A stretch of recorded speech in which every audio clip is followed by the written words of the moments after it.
Okay, ladies and gentlemen, welcome back to the channel. I am here with the Diesel, not the only Diesel, but the Diesel, not the only. He is one handsome dude. All right, we're gonna do the tethering exercise today with him. What our desire is to teach him to stay, to sit, down, stay. So we're gonna do a sit, stay, a sit down, stay, okay? We're gonna do it on the tethering exercise here. It's gonna be a little bit different today, okay? Now, notice something here is I've got the prong collar and his nylon collar on him. Refocus, there we go.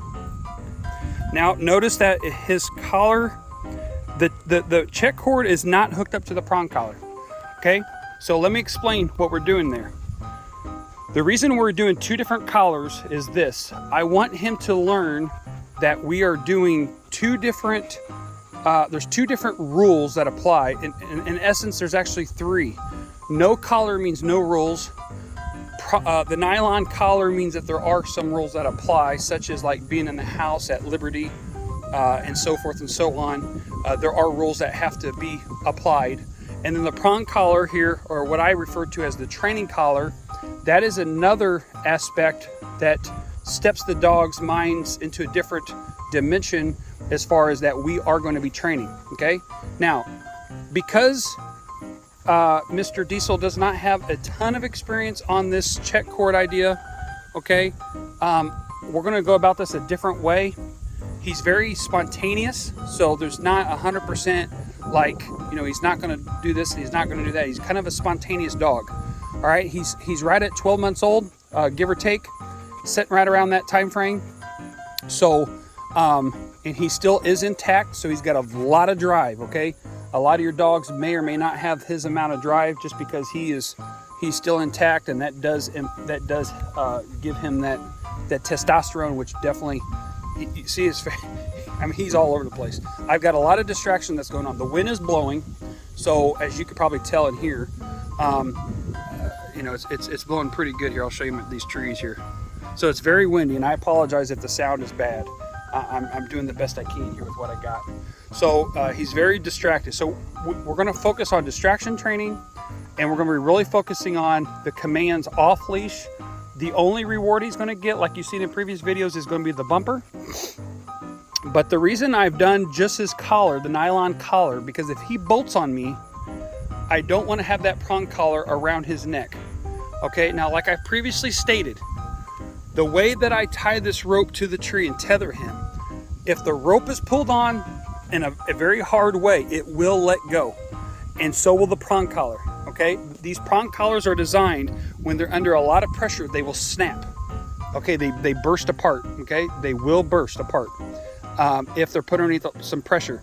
And so will the rope right here, because the tail that's on there will only give up to only a certain amount of pressure, and then it slips out. Okay, that's just the way I tie him, and that's just the way it is, okay? So if it's put underneath a lot of strain, it will slip, it will give out. It's just designed to do that because of the way we tie it, and then this and there. So I don't want to, at the end of the day, the dog cannot get hurt. I don't want to hurt the dog. We want to train the dog, but in the best interest of the dog, okay? But we use the way the dog naturally thinks, so we can get the most out of each training session, if that makes any sense. Hopefully it does. Okay, so let's start. The very first thing we got to do is teach him the parameter in which he is at freedom to move. So I'm going to move in with him into his bubble, okay? And then I'm going to move out here, so he can learn where he can and cannot go. Okay, I'm just going to spend a little time on him with this, okay? There, see that? So he can learn, okay, I can't go there, I can't go here, as far as the length here. Okay, as far as the distance from there to there. Come. Come. Okay, you see how he wants to jump? We can't have that. And by me being outside of his little domain there, he doesn't get the satisfaction that he's looking for. Over here. See how he's trying to pull on that and check that cord a lot? See how he's got the tension really tight?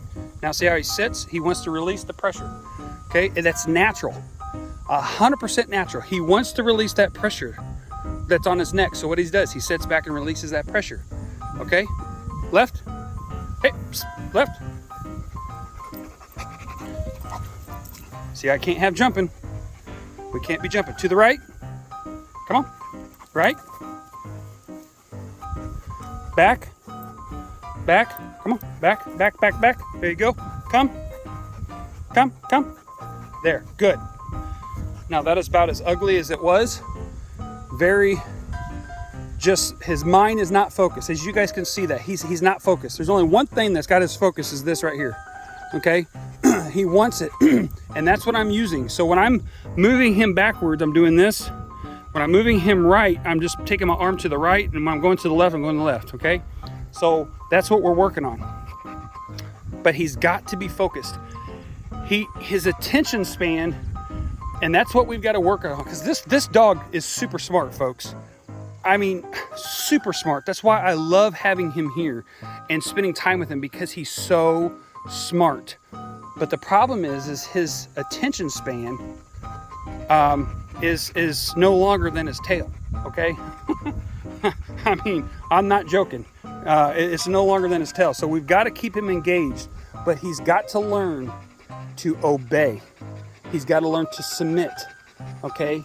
And maybe down the road, we'll take some time to concentrate on some of them definitions of what these words really truly mean to the animal as far as submit, okay, and so forth. It's not what our society thinks of when we hear the word submit.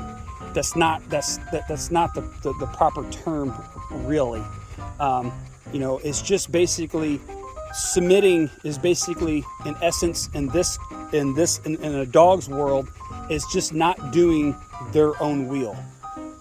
If I said that right, their own will. Let me either way, it sounds wrong. Yeah, anyway. So you get the point. So that's what we're looking for. We're not talking about submitting and, you know, then there's a strong dominancy over top of him. That's not what I'm referring to. Is the submitting is basically not doing his will, but he's letting me guide him and lead him. Okay? And I hope that's clear.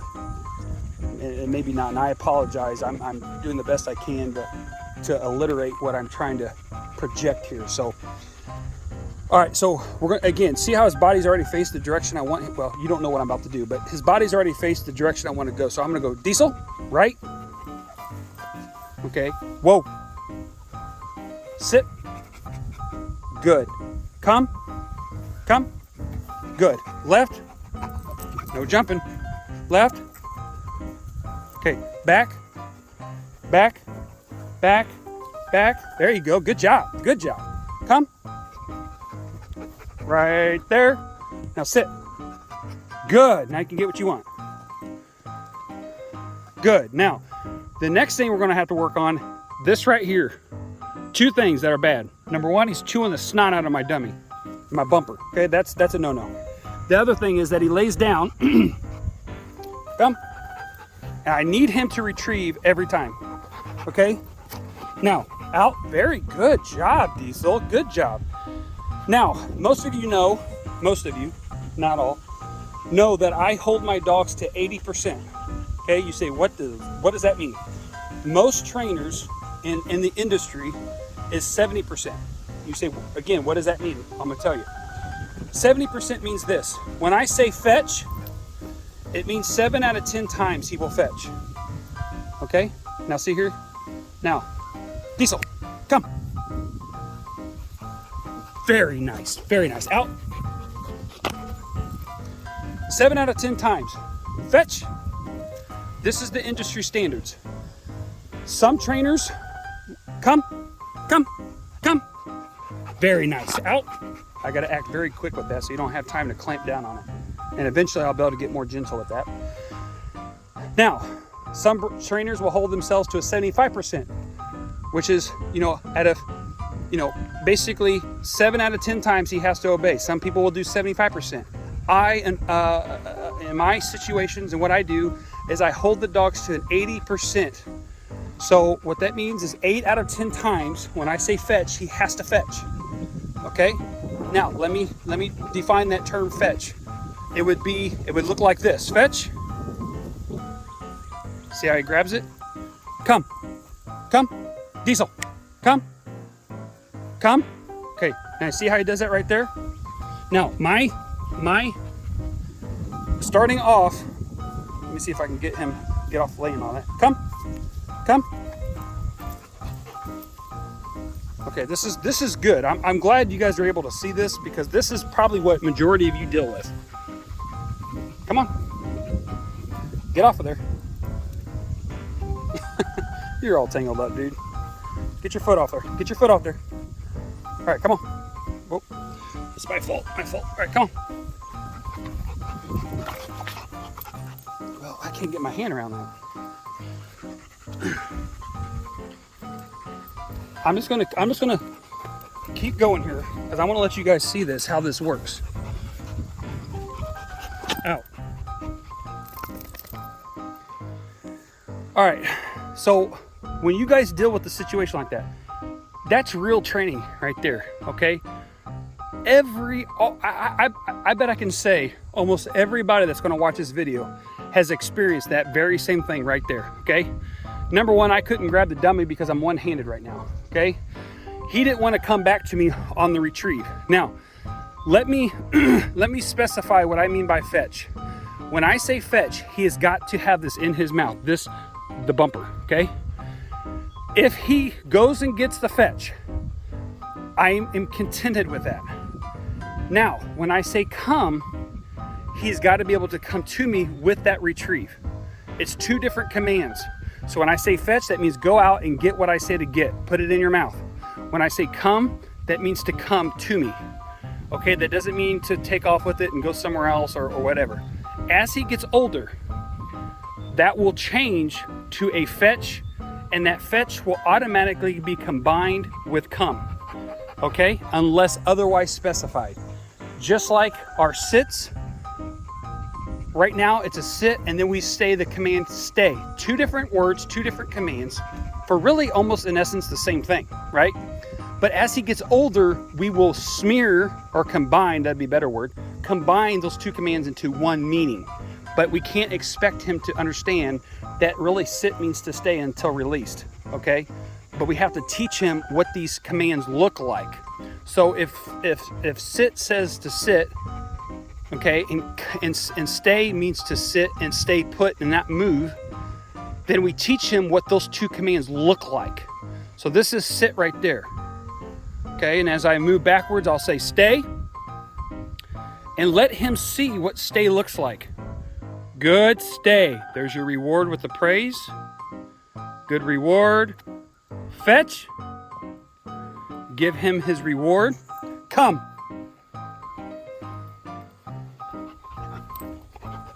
Good boy, good boy, good boy, Diesel. That was good jump. Good job. You're not gonna jump on me. Good boy. That was a good boy, Diesel. Good boy. Man, you are handsome. You are one handsome dude. Yep, see how you knew, that's good. I like that. Good job. You knew your ability to go out. That's great. Good job. Okay, let's continue. We're gonna go right. Okay, let's go left. He about whipped that right on my hand. Left. You can't be jumping, buddy. You can't be jumping. Right. Now we're talking. Come on, come on, come on. Come on, come on. Right, there you go. Now left. Nope, nope, nope, nope, nope. You can't be jumping. Right. There. Okay. Come. Diesel, come. Right here, right here. Right here, buddy. Right here, come. Slow down, slow down. Man, you were fired up today, buddy. Okay, back, back, back. Right there, sit. Stay. Come, come. Good job. Come, come. Sit.